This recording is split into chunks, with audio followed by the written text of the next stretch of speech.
Hello, everyone. This is Dividend Enjoyer, and we are here today with a DraftKings stock analysis.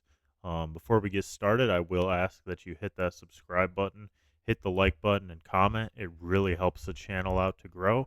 And without further ado, let's get into the DraftKings stock analysis.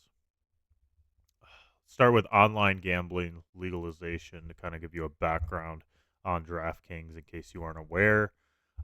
At the federal level, mobile sports gambling became possible after the U.S. Supreme Court overturned the Professional and Amateur Sports Protection Act, PASPA, in May 2018, allowing states to regulate sports betting individually. So, this is kind of similar to recreational marijuana, where now sports gambling is up to the individual state. You may live in a state where sports gambling is legal through your mobile app, or you may live in a state where it's still illegal. New Jersey was actually one of the first states to legalize and launch mobile sports betting in August 2018. Many states have followed, each with its own timeline. As of now, more than 30 states allow some form of mobile sports betting.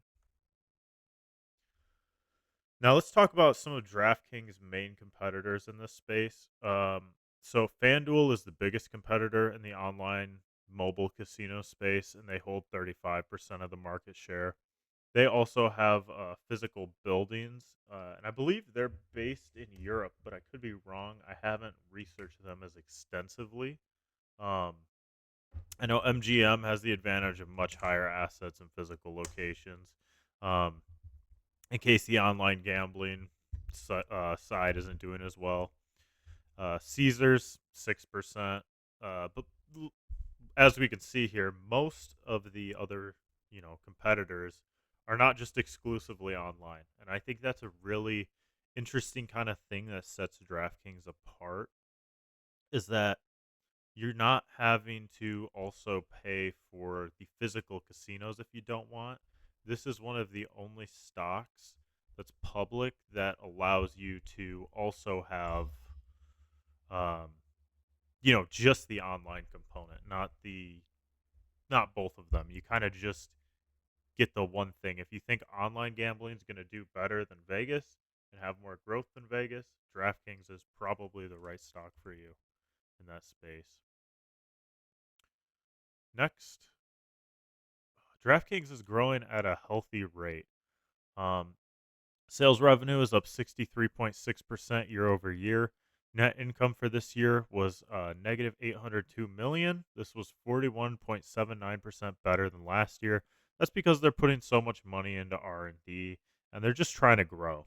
Earnings per share has grown 45.07% year over year.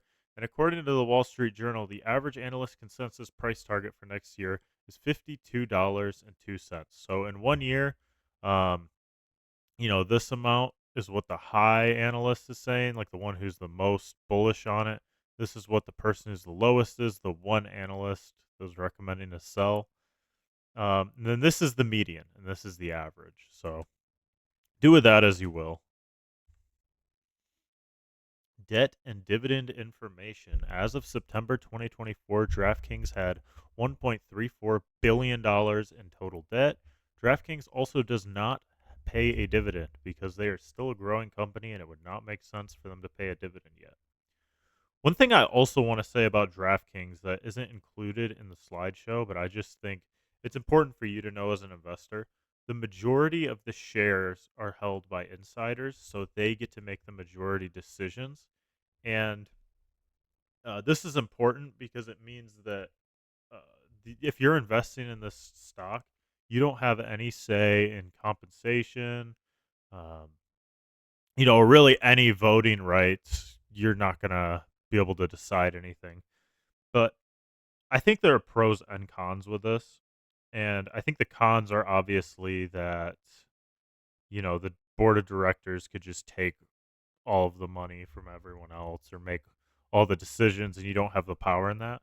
But the pros are nobody can do a hostile takeover of this company and then try and squeeze it for short-term gains. I think that the board of directors, I really think this is more likely the scenario, is focused on making money in the long term, and that's the kind of investing horizon I have as well. So I'm still fine holding a little bit of this, and I already made my money. I think it's a riskier kind of stock, but let's keep the video moving, right? So again, my personal disclosures, I currently own 4.35 shares of DraftKings, and I've realized $309.07. I mostly sold cash covered puts to collect premium up front. Still bullish on the stock, but I think it comes with a lot more unknowns as some of the stocks have a much larger position in. I also want to say this is not financial advice, and I'm not a financial advisor. Potential risks with the stock. Regulatory concerns are a big issue. So this means, right now the sentiment is kind of going with more legalization of sports gambling, but you never know if the culture could change or if there could be laws that are passed by Congress to prohibit these kind of apps, or there could be a lot of things. I also want to say this isn't really on here, but a recession will also hurt this business because the cash flows will not be as big, just because people won't have as much money to be betting with. Um, the timing of when certain states will legalize sports gambling, a really big one that they want is Texas. There's a lot of other states that they want to legalize sports gambling because it would make them a lot of money. DraftKings, the more states that legalize this, obviously, the more users they'll have, and then the more money they can make because they are really leading the charge on this with FanDuel. It's them and FanDuel, and everyone else is competing for the scraps basically in this particular market. Um, Another disadvantage they have is that they spend a lot of money in marketing and the free bets that you get when they enter a new state, and those free bets are actually um, tax write-offs, those promotions, but they're still losing money on that. And, this obviously helps to entice users to start gambling on their app and stay there. It's also extremely expensive, and there's still going to be users that collect those free bets and then never play again or go to another app that they feel like offers them better odds. Uh, Another thing is, this is kind of interesting. The market is very homogenous and competitive, so you can bet on the same things on different markets with the same exact odds. So it's almost like a commodity or something like that, where the price is not going to be different from one place to another. It's almost, I mean, it's literally an identical product, so they have to offer identical odds. There's no, and they're not in the position like some of these other guys, like FanDuel or MGM, where they can offer statistically way better odds because DraftKings has a lot of debt. But they do have the advantage of marketing. I think their interface is more advanced. Um, but just something to think about. They don't have as much capital to just throw around. They have to be smarter with their money.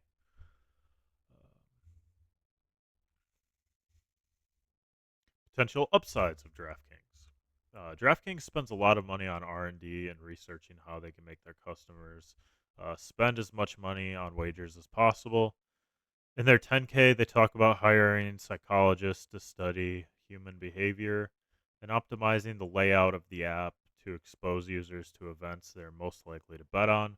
So, if you're a user who bets on a lot of football or basketball, you're going to get more football or basketball sort of, things in the layout of your homepage on DraftKings.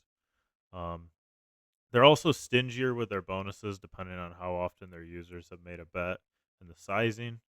Um, so, like, if you're someone who's on DraftKings a lot and they've identified that you're already going to bet on certain games, they're not going to offer you a bonus to bet on the games if they think that you're going to already be betting on them. And I think that's really smart. And they also talk about how, and I read the full 10K with all the risks, and one of the risks was that they have trade secrets in their software, and they license some of their software, so there is the chance that those things could get out, and there's also the chance that users' information could get leaked. Uh, So, I really think this is a positive though when they're talking about it in the 10K because they're aware of these issues and they're fully transparent in their 10K if you give it a read. Um, and I think they just have everything down to a science. Like I said here, DraftKings has everything down to a science, and I'm convinced they'll be able to, generate alpha at some point in the future. Because once this thing gets going and they're just sitting back collecting money, I think this is going to be a massive industry, and I think it's only going up from here. In conclusion, overall, I'm very bullish on DraftKings, but I think it has a lot of potential risks. DraftKings also does not have a dividend, just because they have plenty of debt. Um, and yeah, those are kind of just my thoughts on DraftKings stock. I still think it's a good stock, but I just don't think it's better than some of the other stocks I've talked about on the channel. Um, but if you're interested in it, drop a comment, subscribe, like, let me know what you guys think of DraftKings, and check out some of my other videos.